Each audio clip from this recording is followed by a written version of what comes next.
All right. Hi, everyone. Today, we're very happy to have Marc Klinger visiting us from Caltech. Marc did his PhD at neighboring university, UIUC, with Rob Lee. And today, he will be telling us he's been doing a lot of interesting stuff at the intersection of operator algebras, quantum gravity, and symmetries. So today, he's going to tell us about how to have your wormholes and factorize too. Please. Yeah, thank you so much. Thank you for the kind invitation. I've had a great time during my visit so far.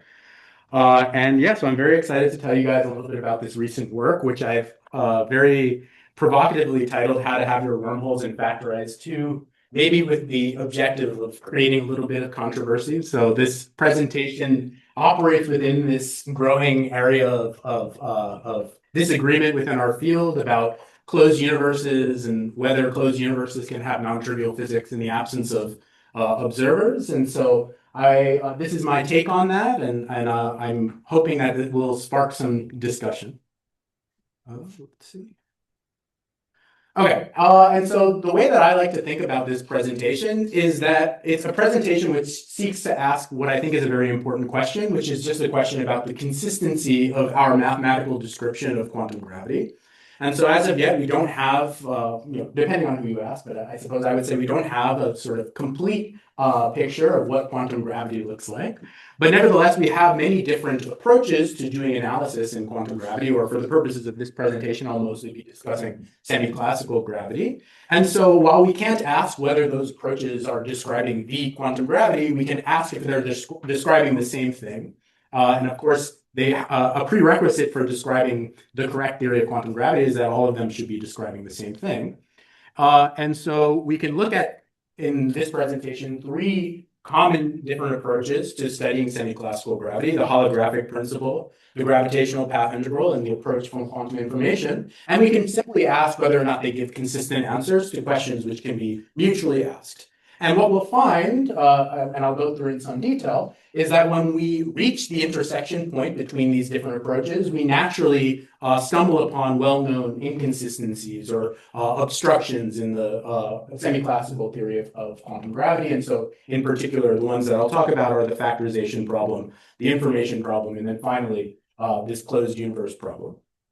But the main goal, or the point that I'd like to try to get across to you, is that actually these three apparently distinct problems are actually manifestations of a single common problem, which have, in principle, a single common resolution. And I think what that single common problem is that we've been a little bit too fast in interpreting what the semi-classical avatar of the holographic principle is. So we've arrived at what I would say is a very specific form of the semi-classical version of the holographic principle. And if we allow ourselves to relax that principle somewhat, then I think what we can do is to at least construct a setup in which all of these problems can be addressed. Okay? And so the general outline of the talk will be as follows. I'm going to start just by reviewing the three perspectives which I described in that first slide. I think that most of the discussion there will be pretty standard, but it's useful just for setting a sort of a common language for the discussion. Then what I'll do is I'll study the intersection points between these different approaches, and I'll demonstrate the way in which they immediately lead to these inconsistencies or these tensions. And then finally, I'll propose this idea of resolving these three tensions in a unified way by reinterpreting the semi-classical holographic principle. So before I move forward, does anybody have any questions? All right. So the first approach to gravity that I want to highlight is, of course, the holographic principle. And so here I have a sort of more, perhaps slightly more general point of view on the holographic principle than is sometimes stated, which is just that if we want to describe the dynamical degrees of freedom in some d+1 dimensional theory of quantum gravity, that we can always describe that as being encoded in the degrees of freedom of some lower dimensional quantum theory in which there is no gravity. And one of the things which I'm going to utilize throughout this talk is that I'm going to take a very operator algebraic point of view. And so my interpretation of the holographic principle is that if we were powerful enough in order to construct an operator algebra for the diffeomorphism invariant observables of a quantum gravity theory, which I call B sub grav, then there should exist an analog quantum system described in terms of an algebra I call A sub quantum mechanics, QM, such that there exists an isometry between these two. Now, of course, the most well-known example that we have of the holographic principle comes to us from the ADS-CFT correspondence, which tells us that quantum gravity in d plus one-dimensional asymptotically ADS spacetimes are dual to SU and super Yang-Mills theories on the conformal boundary. And so in this language, that means that for each finite G Newton and for each finite N, we have the following correspondence between operator algebras, which is the operator algebra of the asymptotically ADS gravity theory is dual to the finite N algebra of the CFT.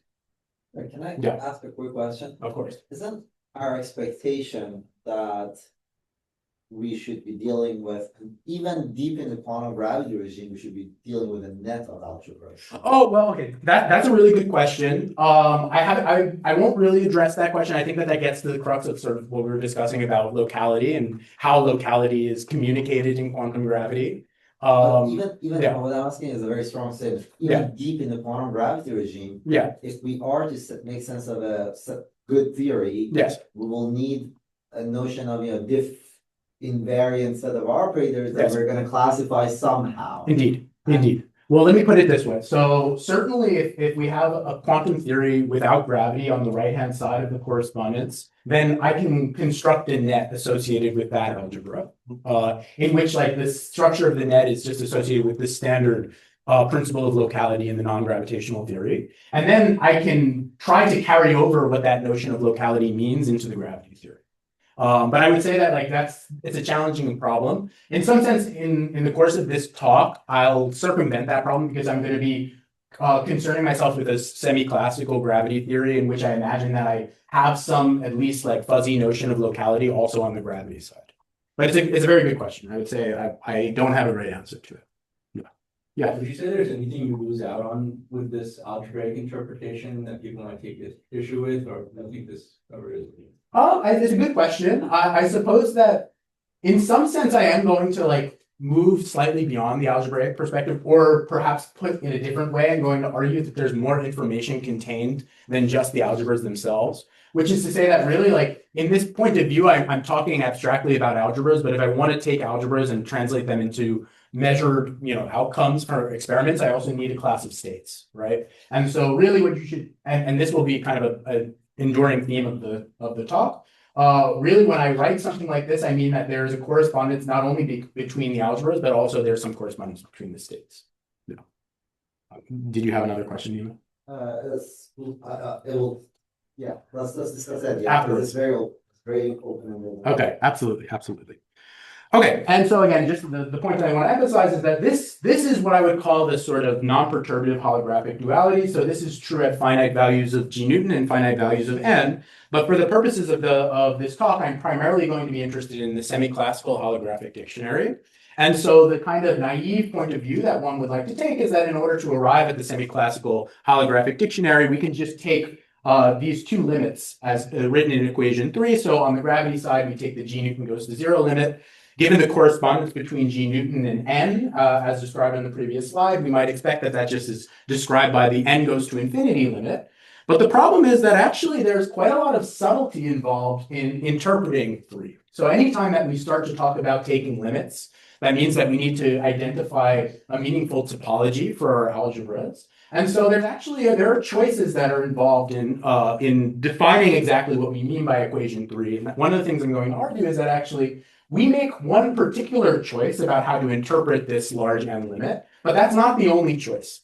And there are meaningful physical consequences to making this choice. And so let me describe the choice that one typically makes when one wants to describe equation 3. And so what one typically does is that they define the limit on the right-hand side, and then they make an interpretation of what that means on the left-hand side through duality. And so in order to take the n goes to infinity limit on the CFT side, the way that we do that is by defining a sequence of preferred states for each of the finite n CFTs. So psi sub n is a state on the finite n CFT, one for each natural number n. And then we can define the n goes to infinity limit of this finite n CFT algebra as the set of sequences of operators in the finite n CFTs such that this limit is nice and convergent. But notice that this limit now is so if you like, the topology with which we took this limit is implicitly referenced to this choice of preferred state. Do you have in mind an actual limit or an ultra limit? I have in mind here an actual limit. I think that eventually a perhaps more like structured way of interpreting this is by taking an ultra limit, by considering the ultra product. I won't talk about that too much in this presentation, but we should chat about it. So the idea is that given a general sequence of algebras, I can construct an ultra product, and I can think of that ultra product in some sense as coinciding with the set of all possible meaningful large n limits. And this would only be one Exactly. So this is you all the magic of this limit is hidden in SIN. Absolutely. Absolutely. In other words, I've made actually a very strong physical choice here, and that's going to come back to bite me later. That's very important. Yeah. So you have in mind some principle that quantizes G Newton. Yes. Yeah. Well, very good. Yeah. Let me implicitly. That's right. But let me sort of So let me describe that in a sequence of two stages. So the first thing I want to say is that by construction, the sequence of states in the CFTs will define a state on the limiting algebra just through equation 4. And then this is actually what gives me essentially leverage to talk about what I mean by the limit on the left-hand side. And so here I'm going to appeal to this idea of subalgebra subregion duality from Liu and Leighthauser. And so the idea is that actually the state which I construct through this limiting procedure, which I think of as being a semi-classical state on the n goes to infinity algebra, is holographically dual to a solution to the bulk equations of motion for some asymptotically ADS spacetime. And then what I mean by the G Newton goes to 0 algebra on the left-hand side of this duality is I mean that it's the algebra of fluctuations around the fixed background spacetime. And so again, I think that it's, this is sort of maybe alluding to things that I'll discuss in more detail later on, but in the course of making this construction, we made a very particular choice about how we define the limit by choosing a sequence of preferred states. And then ultimately, that meant that our definition of the algebra on the left-hand side of the duality is implicitly referenced to a fixed choice of background spacetime. Any questions about this before I move forward? Okay.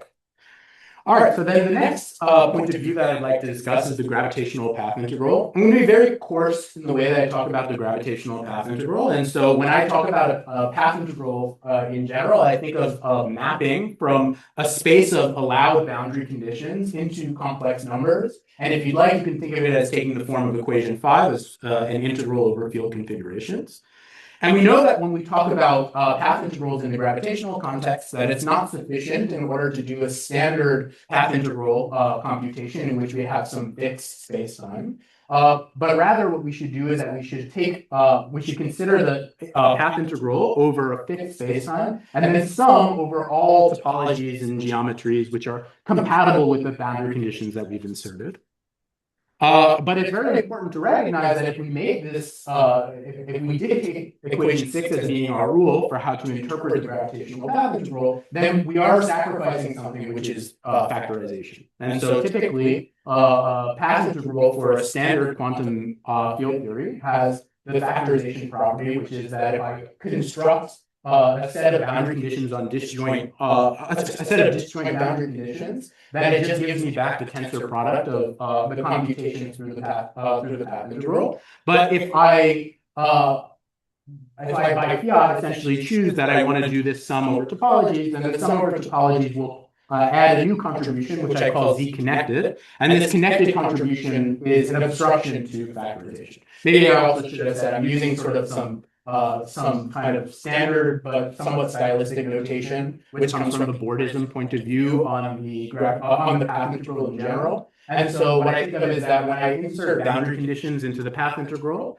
that can compute for me different kinds of objects depending on what kind of boundary conditions I insert. So if I insert boundary conditions which identify some closed manifold, for instance, and I think of the path integral as computing a number, which I can think of as a partition function. But if I were to insert, say, something like a manifold that has one boundary, then I can think of the path integral as computing some component of a wave function. And so that's why I'm using this tensor product notation, just such that whatever the appropriate rule for taking products of these objects is, that's being communicated here. But nevertheless, for boundary conditions of any codimension, it will always be true, given this rule, that there will be some obstruction to factorization. Go ahead.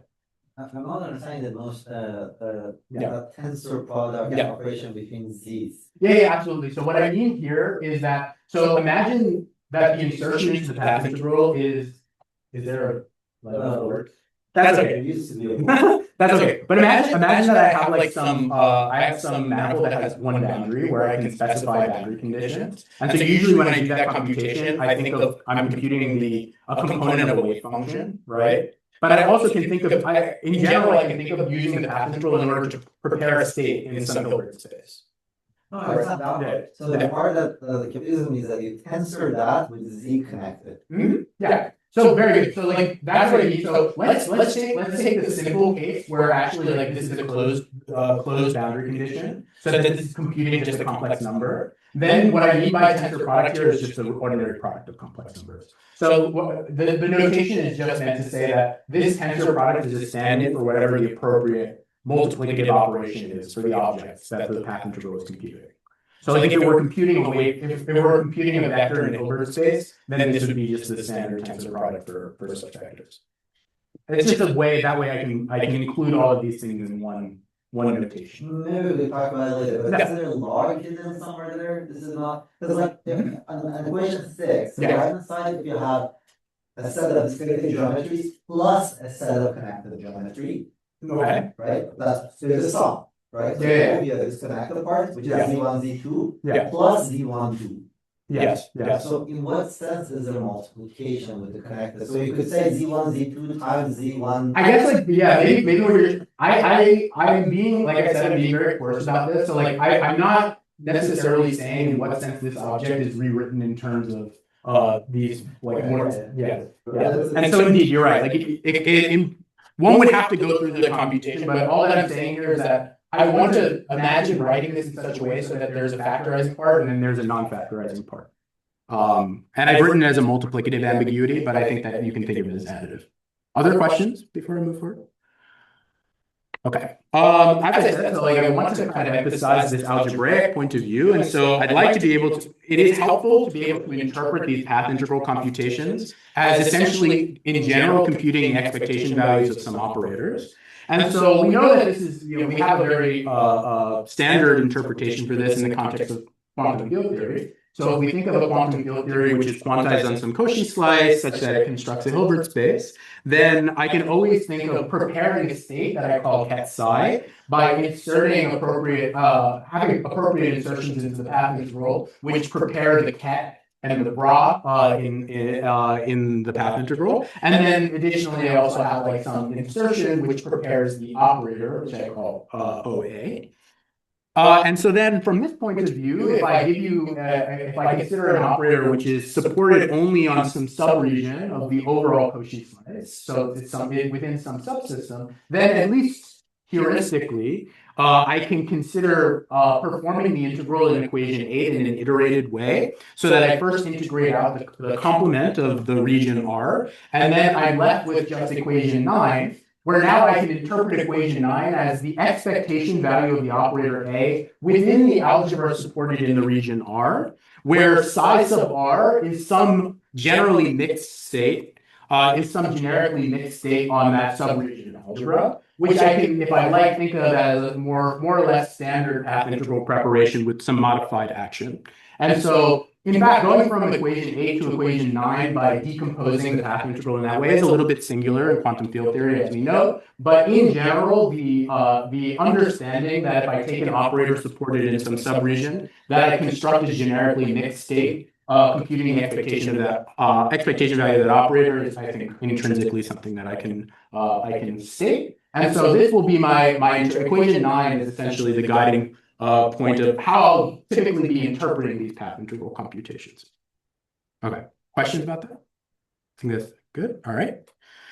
And then the last point of view that I'm going to discuss is this kind of it from qubit point of view, or the idea of emergent gravity. It's a little bit more kind of global than the other approaches in the sense that it encompasses a kind of philosophy about how we think about gravity and several different kinds of tools. But I think that actually a very useful way of formulating it is in kind of this quantum error correcting language. And so the idea is that there are some fundamental degrees of freedom that comprise the true gravity theory. And then there's some effective degrees of freedom that describe the kind of semi-classical limit in which we have geometric limits.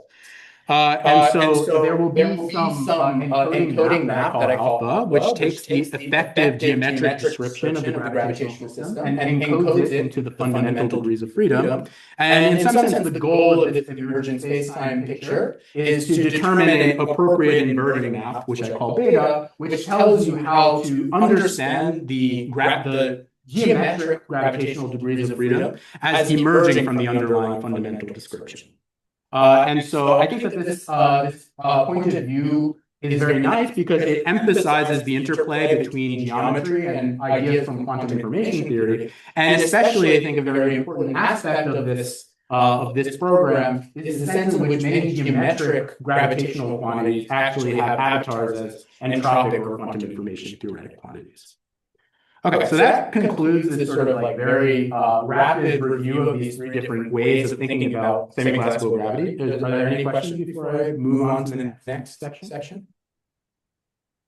Okay, so as I said in the next section, now what I would like to do is to juxtapose these different perspectives, especially relative to problems that they can mutually answer, and ask whether or not they give consistent answers.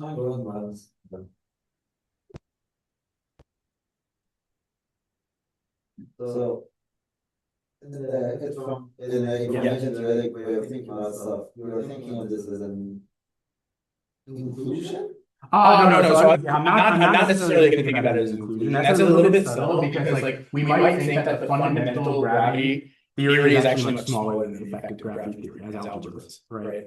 In the sense that actually there are many redundant, like inside of the effective algebra, there are geometric configurations that are treated as distinct, but which nevertheless are sourced by common fundamental degrees of freedom.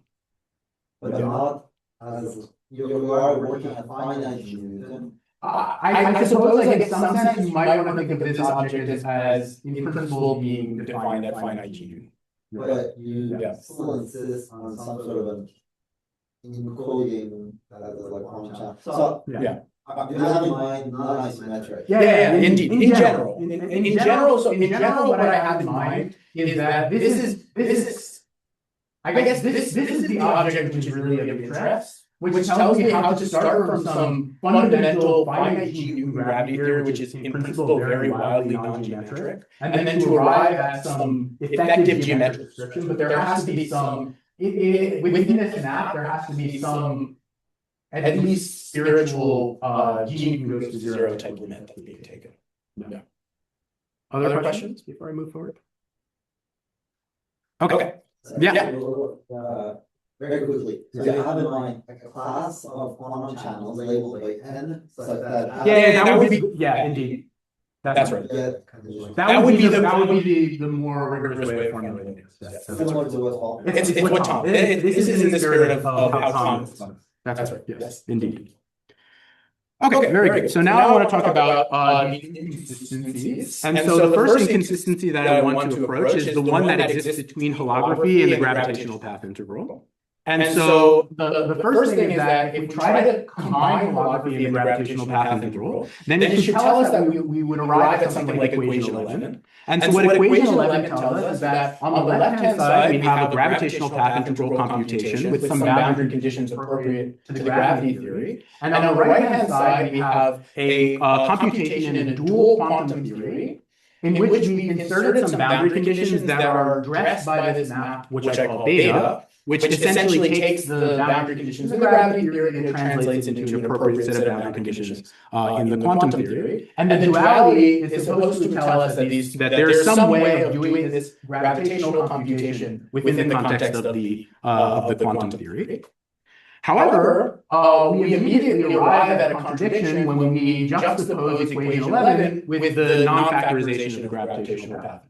And so the observation goes as follows. We know that the standard, on the right-hand side of equation 11, we have a standard quantum field theoretic path integral, which by construction is factorizing. But then what we can do is we can just take equations 11 and 12, and we can apply them simultaneously here in equation 13, and we arrive at the following contradiction. So on the far left-hand side of this equation, we have the tensor product of path integral computations in the quantum theory, and then by applying the duality and the non-factorization of the gravitational path integral, we've arrived at the conclusion that this is actually equal to this object here on the right-hand side, in which we have the same thing that appears on the left-hand side, plus the contribution of this connected component.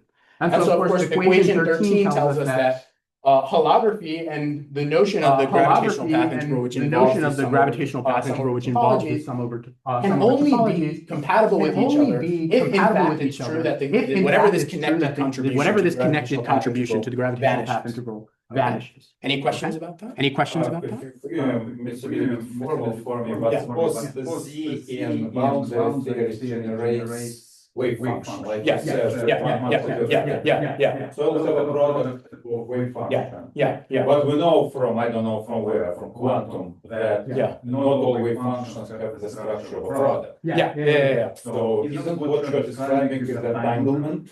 In some sense, yes, indeed. You eventually that is going to be part of. So I think that there's one way to look at this. And just kind of say that this, like, a priori, this is just a kind of mathematical inconsistency because it tells us that 11 and the non-factorization of the gravitational path integral, mathematically, they can't coexist. But I think, to your point, there's actually physical content to this obstruction, which is a good thing, which is telling you that there's some source of entanglement. And actually, if you'll allow me to just move to the next part of the discussion, what I'm going to say is that and this is part of, I would say, the motivation behind the title of my talk, whereas from the point of view of, so this is the standard factorization problem, and so from the point of view of the factorization problem, the connected part of the gravity path integral is a kind of problem that you wish would go away. Conversely, when we consider the information problem, we're trying to reproduce the page curve from a gravitational computation, then what we're going to find is actually that the connected part of the gravitational path integral is our savior. And so let me very quickly review that. And so this is, I like to think of this as the sort of intersection between the gravitational path integral and these ideas from quantum information theory. In particular, the idea being that we would like to say that our gravitational theory obeys unitarity, and so in particular that the entropy obeys some page curve. And so in order to access the entropy from the point of view of the gravitational path integral, we can employ the sort of standard replica trick. So let me quickly just remind you one way to think about the replica trick. I'm using slightly different notation, but hopefully you'll see why this is useful notation in just a moment. And so the construction here is as follows. Suppose that I give you psi sub r, which is a general mixed state on some algebra, A sub r, and then I want to compute from psi sub r the von Neumann entropy. And so, of course, I know that the von Neumann entropy can always be written as minus trace rho log rho if state psi has a density operator representation. But that's not very useful from the point of view of the path integral because I don't know how to compute trace rho log rho in the path integral. And so instead, it turns out to be very useful to reformulate the entropy as written in equation 14. And so you guys might be more familiar with the formula for the replica trick in which you have this limit and then log trace rho to the n where rho is the density operator. This is an equivalent reformulation, but where instead of taking trace rho Tn, what I've done is I've taken psi sub r, which was a state on the algebra A. I've taken n tensor products of it, and then I've computed the expectation value of what's called the swap operator. And so the role of the swap operator is essentially to implement the appropriate conditions which would reproduce the trace of the density operator raised to a power. And so as I say, this is a very useful way of writing down the entropy, because now what I've done is I've formulated the entropy as the expectation value of some operator in a particular state. And for the standard path integral, I can then use factorization to my advantage to say that computing the expectation value of the swap operator in an n-fold tensor product of the state is the same thing as taking the standard path integral on an n-fold replicated space-time with boundary conditions that prepare the tensor product state and these replica boundary conditions, which are the sort of standard boundary conditions that match things at the stitchings between these different space-time objects. And so then from equation 15 and the definition of the entropy in equation 14, if I just plug this back in, then that gives me a formula for computing the entropy of the state purely in terms of the path. So that's kind of the usefulness of the replica trick. And so then we move then into the gravitational context, and somewhat naively, we might argue that the same sequence of computations should go through. And so if we wanted to define, here I call holographic S is the entropy, this gravitational of von Neumann entropy. If I wanted to compute the entropy of a state using the gravitational path integral, I might argue that it should just follow the same formula as I derived in equation 14. And so I would write down equation 16, which is the standard formulation of the gravitational replica trick.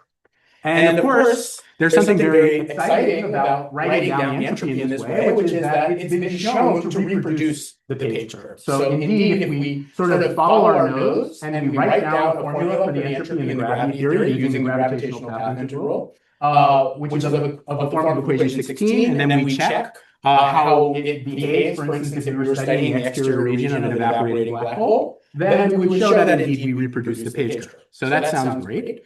The problem, however, is that moving from equation 14 to the formula for the entropy in terms of the path integral required that we invoked factorization. And so in the case of the gravitational path integral, we can formulate our non-factorization condition as in equation 17. And what we find is that the expectation value of the swap operator in an n-fold tensor product state is not equal to the gravitational path integral that we would obtain by doing a computation on an n-fold replicated spacetime because of the appearance of this connected part of the gravitational path integral. And so if we strictly just utilize the definition of the von Neumann entropy from the replica trick, and we did the computation in an entirely kosher way, then what we would find is that actually the gravitational entropy of the state includes the first contribution. So here, this is the term which would recompute the object which reproduces the page curve. But then we actually have to subtract off the connected contribution to the gravitational path integral. And it turns out that if we compute this quantity, then it's been shown that in fact this quantity fails to reproduce the page curve, but instead it produces the Hawking curve. And so I think that this is a very interesting observation, which has sort of two conclusions to it. The first conclusion is that, as I was sort of alluding to before, this connected contribution to the gravitational path integral somehow is carrying some very important physical information. And that very important physical information is describing some entanglement, if you like, between, in the context of the evaporating black hole, the information that falls into the black hole and the evaporation. But then on the other hand, if we just, again, just sort of follow this computation in a rigorous way, what we also realize is that the quantity which reproduces the page curve from a standard replica trick computation is not actually the von Neumann entropy of any state. If we wanted to compute the von Neumann entropy of a state, by definition, we have to subtract off this connected piece. And so the von Neumann entropy of any single state will always reproduce the Hawking curve. But this is not really inconsistent with what we know about the page curve in the information problem, which is that the quantity which reproduces the page curve in gravity is not the von Neumann entropy of any single state, but instead one should think of it as the average entropy over some ensemble of states. So any questions about this construction? Okay. So just to summarize, I think there's an interesting dichotomy. So this is the information problem. Or my formulation. My formulation of the information problem is that there is a quantity which reproduces the page curve, but it's not the von Neumann entropy of any single state. And the von Neumann entropy of any single state reproduces the Hawking curve. But there's an interesting dichotomy now between the factorization problem and the information problem, which is that in the factorization problem, we sort of wanted to get rid of the connected contribution to the gravitational path interval, whereas in the page curve computation of the information problem, the connected contribution to the gravitational path interval is actually the secret ingredient that makes the computation go through. Back in the day, people would say that this defeats the solution to information problem. Yeah. Because back in the day, people would say that the whole issue with information and working process that you start from pure state, Yes. and you can think of this as a matrix experiment. Yes. You send in stuff, Yes. and then lo and behold, stuff doesn't come out in a pure state. Correct. Yes. So this is worrisome, at least for people back in the day. I would say it's worrisome for me, and I can even tell you that this was actually the observation that inspired me to think about this. So like the thing I think that people are really interested in now is the next topic that I'm going to talk about, which is this closed universe problem. But in fact, I had always been very disturbed by this computation because ensemble average does nothing for me. Again, that's in the original formulation. Indeed. It's like, in other words, like one way of thinking about it is you start with the information problem, which is a well-stated problem, and then you claim to have arrived at a resolution essentially by changing what the problem is, right? And so I would say I agree with you that from this point of view, this computation says that the ensemble average picture is not really a satisfactory resolution of the information problem. Okay. Any other questions before we move forward? Okay. And so then, as I said, I think now the problem which has come to occupy a very central role in discourse within our field recently is this closed universe problem. And so let me describe the closed universe problem in the following way. So recall that by invoking subregion subalgebra duality, we argue that any convergent sequence of states in the finite CFT defines is dual to a semi-classical bulk geometry, which we call G sub psi. And so there was some very interesting work by Antonini, Sassiesta, and Swingle in which they started with a sequence of states in the finite N CFT. And then they claimed that this sequence of states in the finite N CFT converged to a semi-classical geometry, which is dual to two ADS spacetimes that are entangled with some shared closed universe in the middle. And this is a very interesting proposal because what it would mean is that actually there's some way to start with this standard picture of the semi-classical limit of the holographic dictionary and to arrive at an emergent geometry which has a closed universe. But there's something which is a little bit puzzling, which is that their proposed state, in the way that they described it, is order 1, has order 1 energy, and so by a sort of naive reading of subregion subalgebra duality, we might have argued that in fact that state should be obtained from the overall vacuum just by applying some finite set of light operators. And so if in fact the latter observation were true, then it would mean that the gravitational computation which they did in order to argue that they have these two entangled ADS spacetimes was a bit misleading. And in fact what we have is the sort of more standard thermofield double construction in which we have two disentangled ADS spacetimes. Now, there's something which we can immediately say about this problem, which is that it lends itself to a straightforward analysis, because there's an obvious difference between these two possibilities. If we're in possibility A, then if I construct this, if I consider the state which I construct, but I restrict it to one or the other of the two ADS spacetimes, then in fact that state should describe a mixed state. Whereas from the other point of view, if I'm describing a situation in which I have something which is disentangled, then I should be describing a pure state. So I realized I said something which was slightly misleading. If I take the state here, and I don't restrict it to one or the other of the two ADS, but I restrict it to the collection of degrees of freedom contained in the two ADS spacetime, then in this point of view, then that state would be a mixed state with respect to that algebra of observables, whereas in this case, it would be a pure state. And so in fact, we can just check this directly by checking whether or not this state is mixed or pure.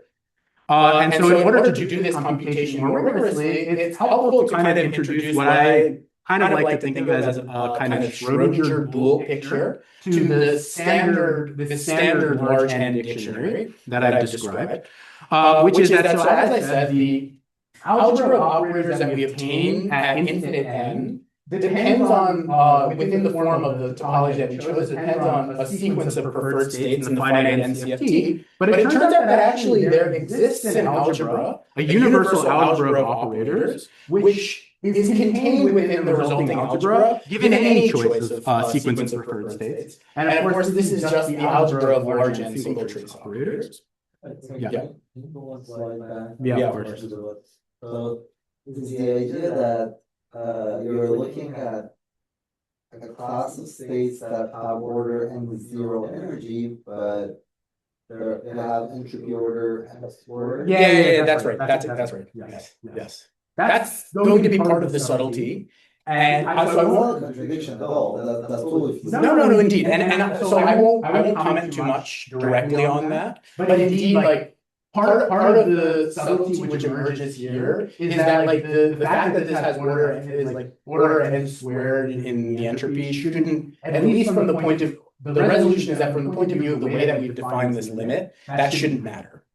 But it sounds fine-tuned to me. Indeed, it is very fine-tuned. I mean, I think that How do you arrange for it? If this is so fine-tuned. Say again. How did they arrange for it? If it's so fine-tuned. How do they?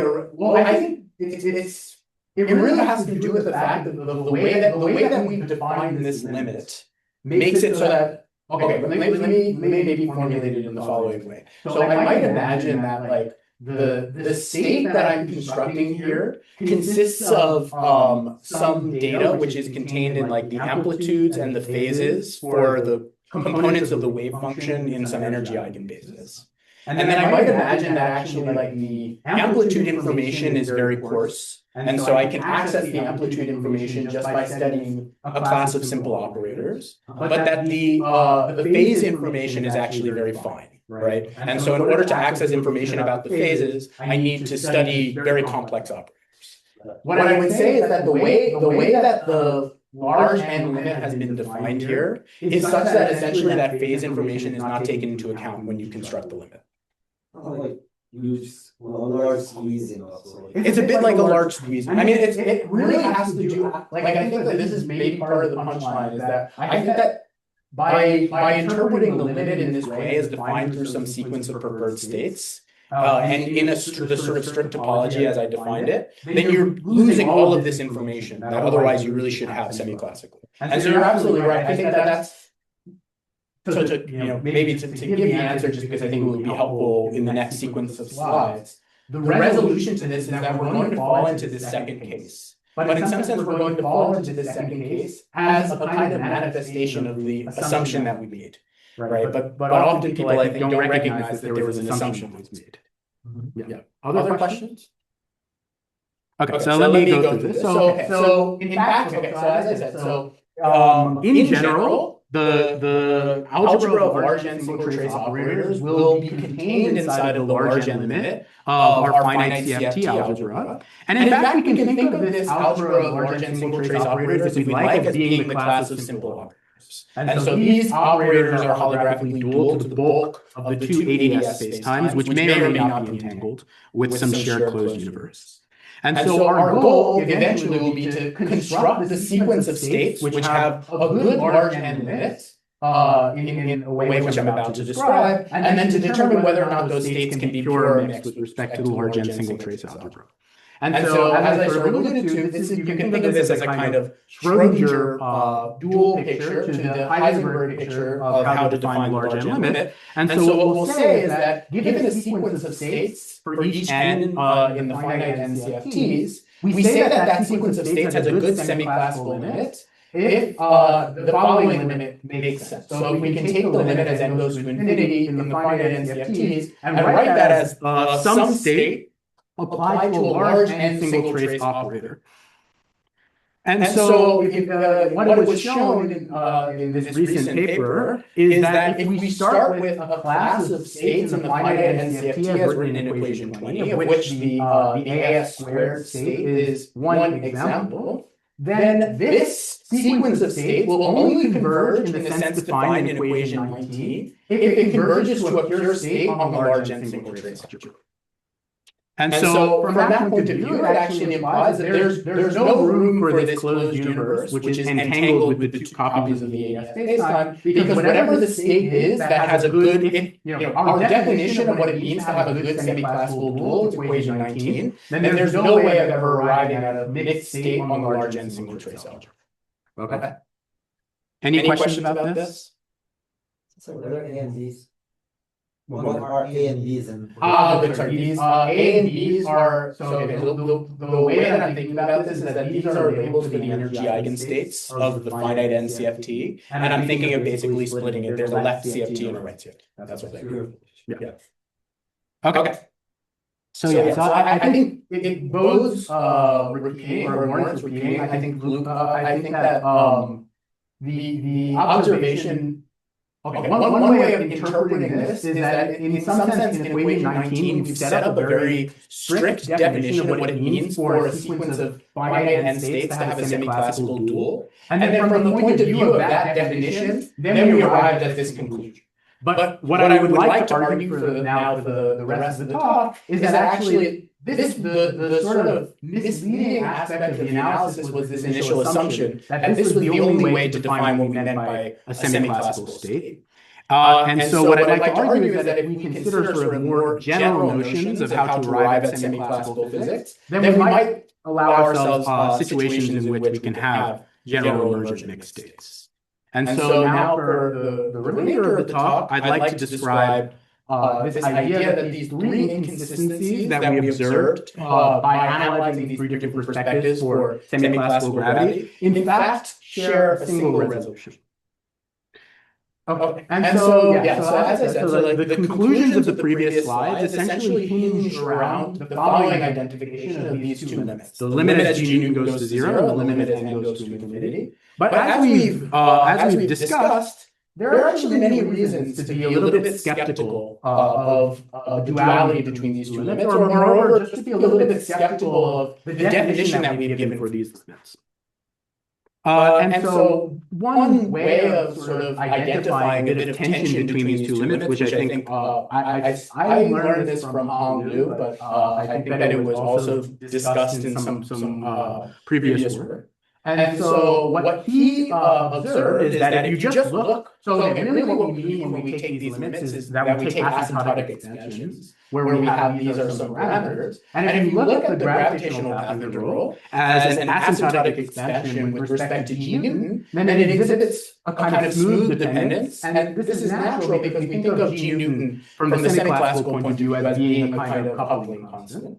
Whereas, on the other hand, if we consider an asymptotic expansion of the finite n CFT partition function, then what we find is that it exhibits what's called what Hong refers to as a kind of erratic dependence. And again, I think it's straightforward to see why it exhibits this erratic dependence, because n is not a coupling constant, but n is actually a count of the number of degrees of freedom in the finite n CFT. And so by erratic, what I mean is that when one goes from n to n plus 1, there can be very wild changes in the behavior of this partition function. And so in order to rectify this difference, what Hong proposed is that, in fact, the limit as G Newton goes to zero is some implicitly smooth operation. The limit as n goes to infinity is some implicitly erratic operation. And so if there is going to be any duality between those two things, one has to insert a new map, which he calls the filter, that essentially filters out the erratic dependence from the CFT so that the right-hand side becomes a smooth object. But sorry, the left-hand side, you mean the semi-classical. That's right. Gravity. Yeah. Supposedly, the full quantum gravity at large with finite G Newton will be back at finite n. Right? So we'll have erratic. Indeed. And in fact, you're kind of anticipating very well the next thing that I'm going to say. Because I think that there's a dual point of view that one can take on equation 22, which I'll describe now. And I think this comes from a lot of the things that we've been discussing over the course of this presentation. And so, here, I think that a kernel of the need to modify the large N limit alternatively could have been gleaned from the way that we originally defined the large N limit. Because in the way that we originally defined the large N limit, we were forced to choose a particular sequence of states, and that sequence of states became dual to some fixed semi-classical bulk geometry. And then the resulting algebra, which we refer to as the gravitational algebra for the semi-classical gravity theory, was only describing the observables which were finite energy excitations above this fixed vacuum, or this fixed background. And so, in this sense, when we write down the duality in this way, we're actually implicitly considering a duality in which on the gravity side we're connected to one fixed space-time background, and we omit any operators which allow us to intertwine between different backgrounds. And so, from this point of view, I think it's rather clear that what we were referring to as a semi-classical quantum gravitational algebra is really not a semi-classical gravitational algebra. What it is just an algebra of operators for some fixed but curved background in space-time. And so, we know that, from general principles, and I think maybe this is sort of what Nima was getting at, that in a theory of quantum gravity, we expect that theory to be background independent. And it's rather clear just by construction that this point of view of the large N limit is not a background independent construction. And so I think that taking this path to the sort of subtlety or the inconsistency in the way that we define the large N limit is very useful, because it appears to bring us to what I would like to call a dual picture of this modified large N limit. So again, just to review, Hahn's picture of the large N limit is essentially that the limit which we obtained from taking G Newton goes to zero with respect to some fixed sequence of states in the CFT, in other words, which constructed the algebra of small fluctuations around a fixed background spacetime, that thing should be dual to the unperturbed n goes to infinity limit of the erratic CFT composed with some smoothing operation. But from a different point of view, which I think is more consistent with what Nima was saying, really what we should be thinking about is that we should be modifying the limit in the gravity side such that we construct what I call a background independent limit as G Newton goes to zero, so that the background independent limit actually obtains within it new contributions that come from the erratic part of the CFT. So you're pointing out that the left-hand side was made possible by intelligent choice psi n that actually wash out this gravity. Indeed, that's exactly right. So the algebras are actually of the flame. Exactly. So I think the point of view here is to say that if you really believe that this was the right way to take the limit, then you would have said that there was a problem on the CFT side because the CFT has too much information. But I think maybe a more prudent way to interpret this situation is actually that the limit that we took on the gravity side was too strong, and the information that the CFT contains is important physical information that we should encode into the gravity. And I call this sequence of states simple states? Yes. So I think that is a very nice way of thinking about this, is that this limit constructs for you a kind of simple algebra, in which there are complex operators that are being suppressed by this smoothing, whereas over here we're constructing in principle an algebra which has also those complex operators. I call this simple states because they're dual to simple algebras. Yes. So I think that's I would say that's very reasonable. We can talk a little bit more. I have more thoughts about that. I won't describe in the talk, but I'm happy to discuss a little bit more. Any questions about this? So I think it's very interesting to have the dichotomy between these two notions of the modification to the large N limit, and especially I think it's very useful from the algebraic point of view. Because I think from the algebraic point of view, we can make the following argument, which is that when we define the limit in this way with respect to a sequence of preferred states, or put differently with respect to some fixed background geometry, then what we really obtain is an algebra that I'll call B smooth. So this is the smooth or simple algebra.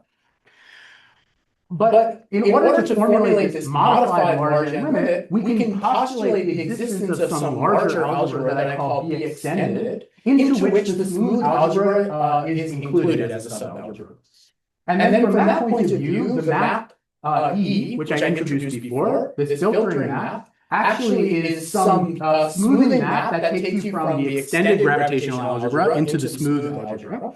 And moreover, if we want for this map to behave in such a way that it preserves any of the nice features of the smooth theory, then we should essentially ask that this map be of the form of what's called a conditional expectation. And so just to remind everyone, a conditional expectation is a map between an algebra and a subalgebra, which is linear, homogeneous, unital, and completely positive. And so by completely positive, this is just positive. So by positive, I mean that this map takes positive operators into positive operators. Unital means that it preserves the identity. And then homogeneous with respect to the subalgebra just implies that if I take this conditional expectation and I apply it to an operator B sandwiched between two simple operators or two smooth operators, that the smooth operators can just jump outside. Also, I think maybe something that Nima will appreciate is that homogeneity plus unitality. So if I combine this condition and this condition, which is to say essentially that I consider this equation, but in which B is equal to the identity, and for instance, I can take S also to be equal to the identity, then that tells us that actually this filtering map B is exactly invertible. And so basically this condition tells us that the smooth subalgebra is preserved within the extended subalgebra. Or the extended. This construction, I'm trying to understand that making a reference, let's say, to things like Hamiltonian. Yes. The reason I'm asking is that this discussion of extended versus smooth is if it did rely on some Hamiltonian would be similar to ETH type hypothesis. I think that I will say that I think that ETH is a very useful language for forming. So let me be very upfront in saying what I'm going to present for the rest of this talk is going to be a framework.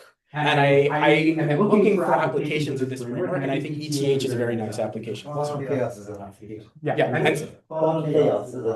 And so indeed, I think we should certainly chat more. The language of simple operator is stolen from chaos. Because ETH holds for simple. Exactly. I can invent operator which doesn't have ETH properties very easily project. We can in fact be very specific about that. So let's certainly talk more about that. Maybe I'll because of time. How much time do I have? 10 minutes. 10 minutes. Okay, I'm gonna accelerate. Okay. All right. Very good. Well, there's more to say, but let me accelerate a little bit, and then we can talk more after. Okay. So now I'll arrive at sort of what I would say is like the most quantitative aspect of the talk. And so I'm going to try to be a little bit more heuristic about this. But in fact, there's a very interesting way of interpreting these conditional expectations in terms of what are called Q systems. And so what I'm going to exploit on this slide is the fact that actually using information which is intrinsic only to the smooth subalgebra, I can entirely construct the extended algebra and the conditional expectation. And okay, so as I said, let me not dwell too much on the details, but just for the sake of being concrete, when I refer to a Q system for the smooth algebra, I mean a construction which consists of 3 ingredients. The main ingredient which I'm going to talk about for today is theta. So theta is what's called an endomorphism of the algebra B smooth. If you'd like, you can think of theta essentially as being a kind of representation-like object for the smooth algebra. And then the Q system is completed by adding 2 intertwining operators. So intertwiners between endomorphisms are just as they sound, they're operators that when sandwiched between the endomorphisms, they map between them.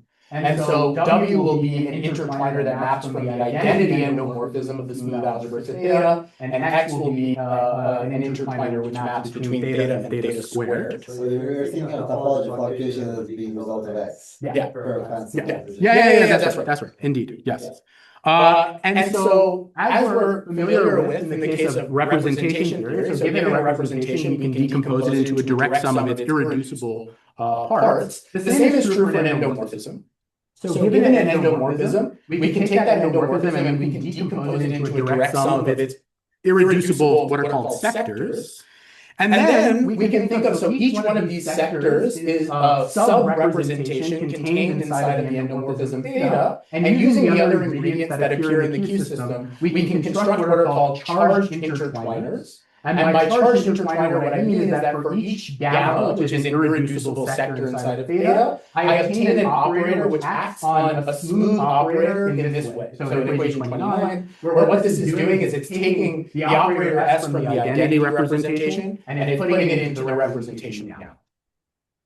And so then, once having constructed these charged intertwiners, what I can do is I can construct the extended algebra as the set of operators written as linear combinations, as in equation 30, in which the algebra of these operators is defined by the algebra of the smooth operators, the composition law for these endomorphisms, and the intertwining equation 29. And so this gives me this algebra that I call B extended.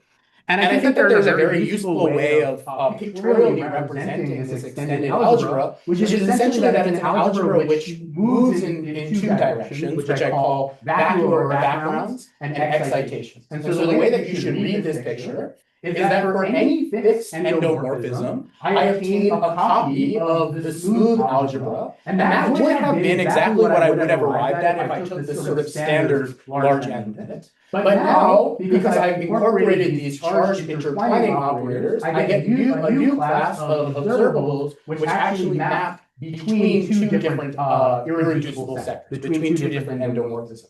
And so now the overall algebra that I call the extended algebra consists of one copy of the smooth algebra for each irreducible sector, plus the intertwining operators that map between different sectors. And so if we take this point of view that I was describing before, which is that these irreducible sectors correspond to different fixed background spacetimes, then essentially the interpretation of this picture is that we have the algebra that I would have obtained by taking the standard large n with some fixed sequence of states, and then I have operators that map me between those different fixed backgrounds. Any questions about that? So I think that this is a very useful picture.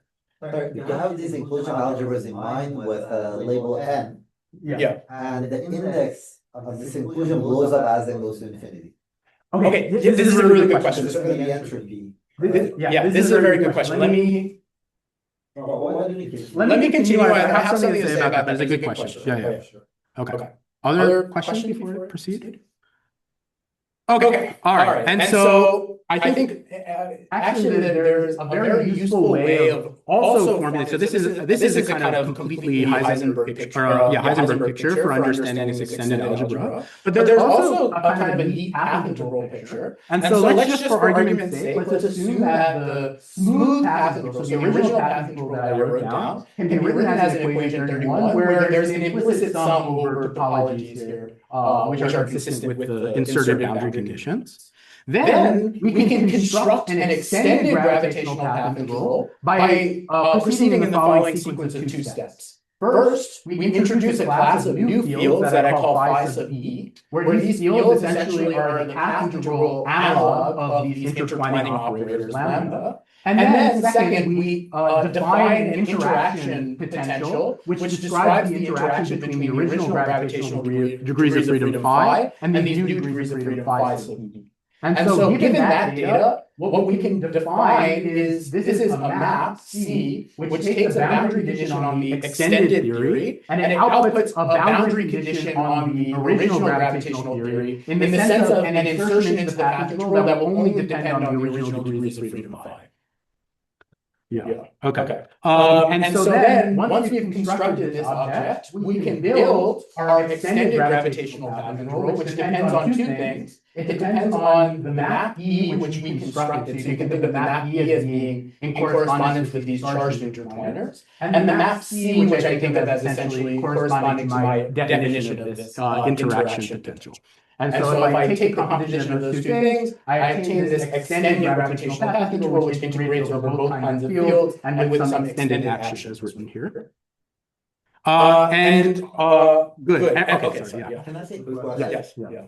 If I had in mind JT, and then this charge intertwiners, can I think of them as compact brains that create or have wormholes? Yes. Well, okay. I'm really excited that you said that.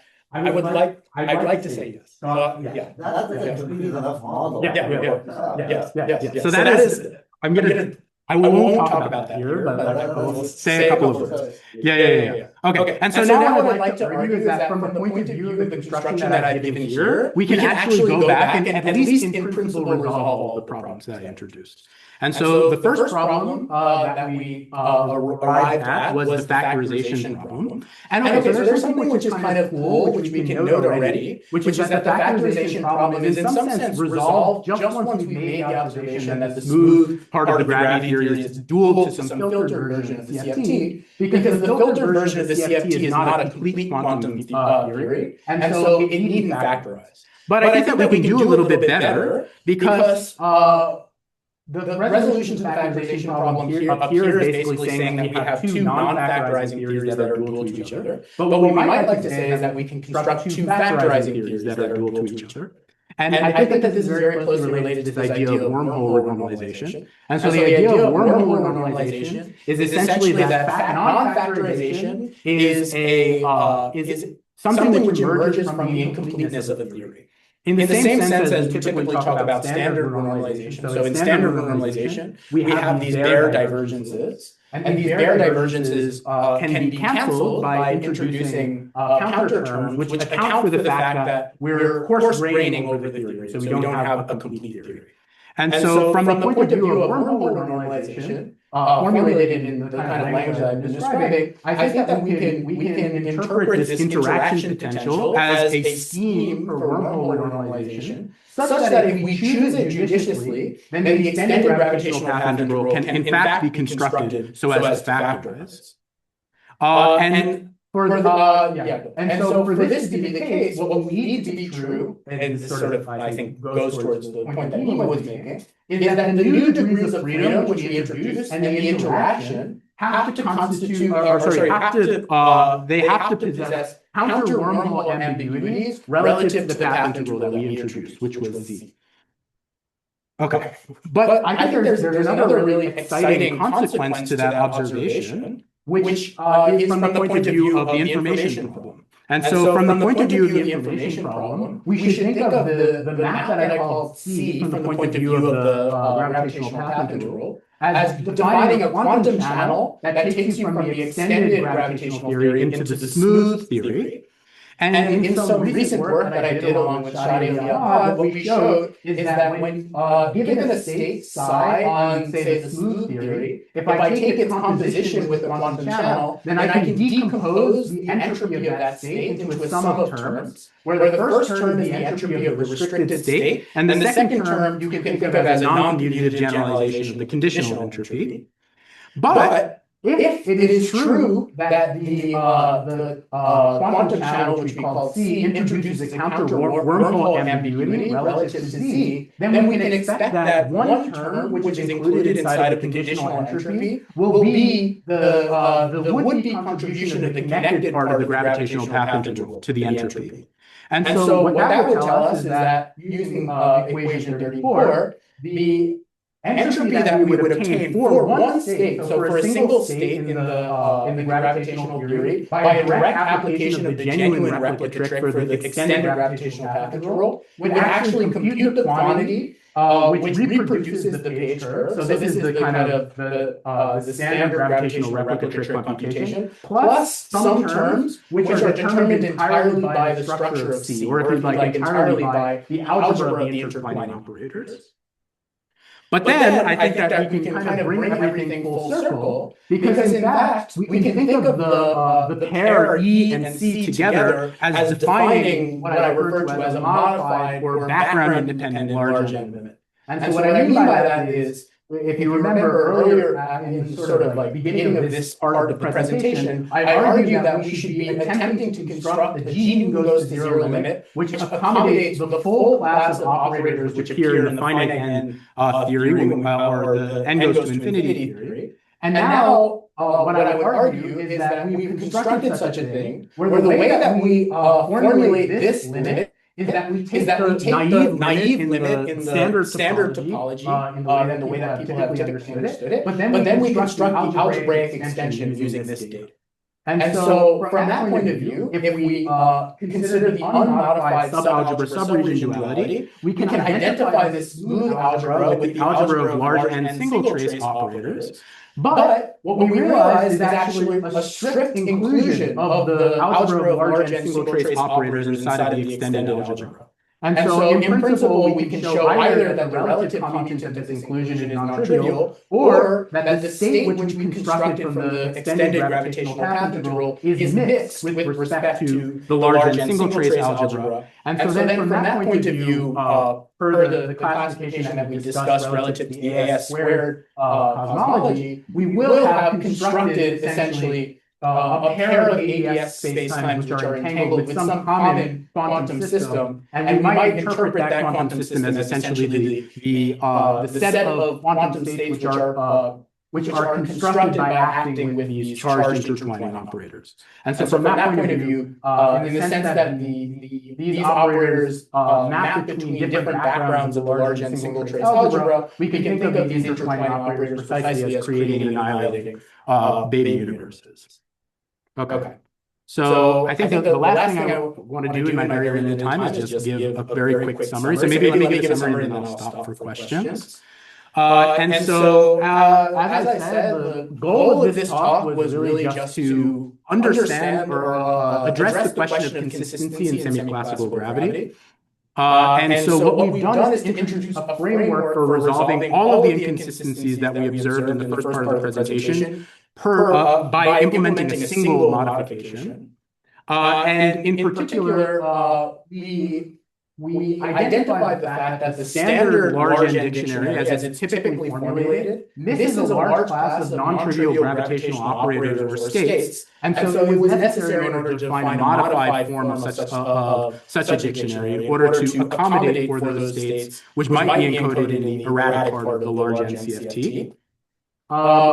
From my point of view, I think that this problem is very closely related to the problem of background independence. As I mentioned, I think the standard large N limit fails to be background independent because it identifies a single fixed geometry and then constructs an algebra of observables, which are finite energy fluctuations. But there's another point of view which I think is very beautiful, which is that the set of Q systems which we constructed in order to build the extended algebra associated with the smooth algebra can also be thought of as classifying global symmetries associated with the smooth algebra.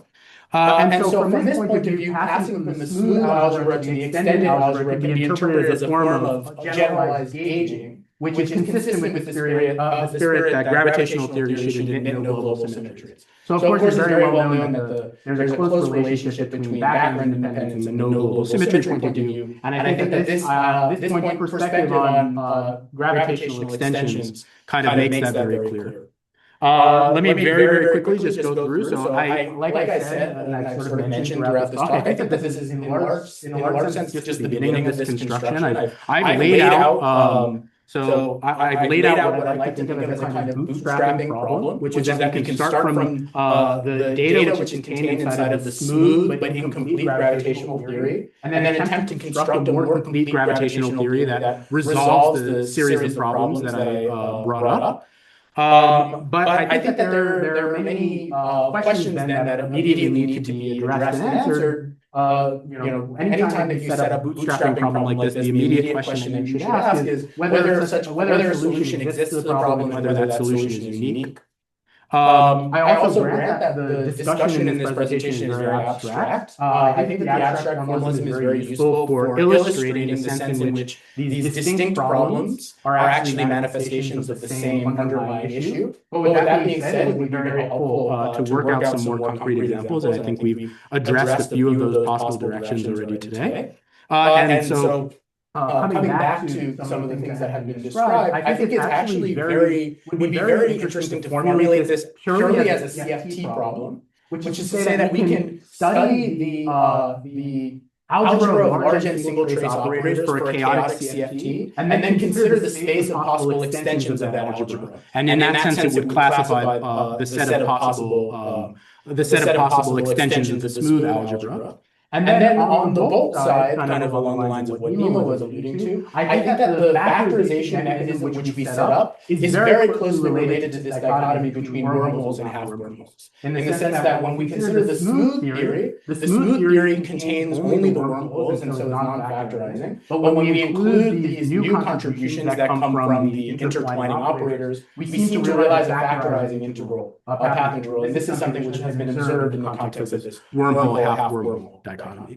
So thank you very much for your time. As a summary, this is sort of the picture here. So if you remember, at the beginning of the talk, we had the standard holographic principle, and then we had these inconsistencies. And so from this point of view, after just giving this, I think, physically motivated modification to the semi-classical holographic principle, we immediately arrive at possible resolutions to solve those problems. Thank you. Given that we have to enter the room very soon, one last question. But Mark is around for I'll be around. So any last questions? If not, let's thank Mark again.